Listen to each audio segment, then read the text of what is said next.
Music by Vikesh भोजपुरिया।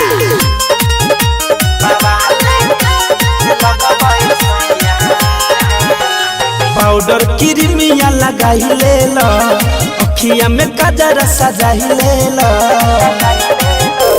Powder Crimea लगाई ले लो, अखिया में काजर सजाई ले लो।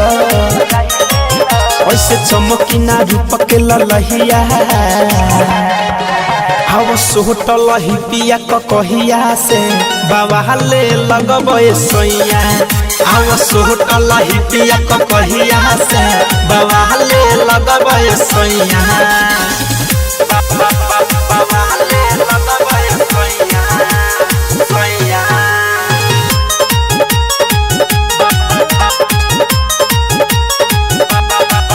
हवा सोहटल ही पिया कहिया से बाबा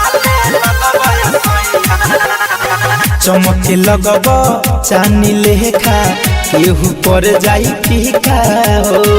आव हेने सट पजरिया कदी काला एगो टीका हो। ए चमके लगब चानी लेखा, केहू पर जाई फीका हो। आव हेने सट पजरिया कदी काला एगो टीका हो। गाँव गहली में हुई बरहिया, आओ सोहटल ही पिया कहिया से बाबा ले लगबे सोइया। आओ सोहटल ही पिया कहिया से बाबा ले लगबे सोइया।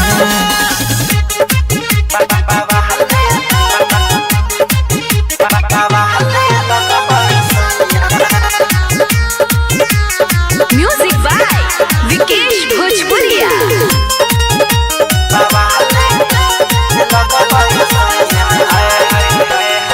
असही हरदम धनंजय पिया रही हसुना झार के। मिठू मिसाइल के जैसे तोहरो दीपवा रखेम सवार के।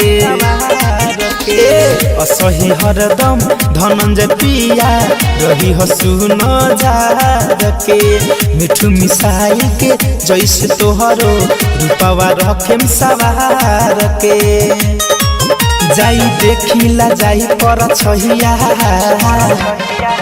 आव सोहटल ही पिया कहिया से बाबा ले लगबे सोइया। आव सोहटल ही पिया कहिया से बाबा ले लगबे सोइया। पाउडर क्रीमिया लगाई ले लो, अखिया में काजर सजाई ले लो। ऐसे चमकी ना रूप के ललहिया,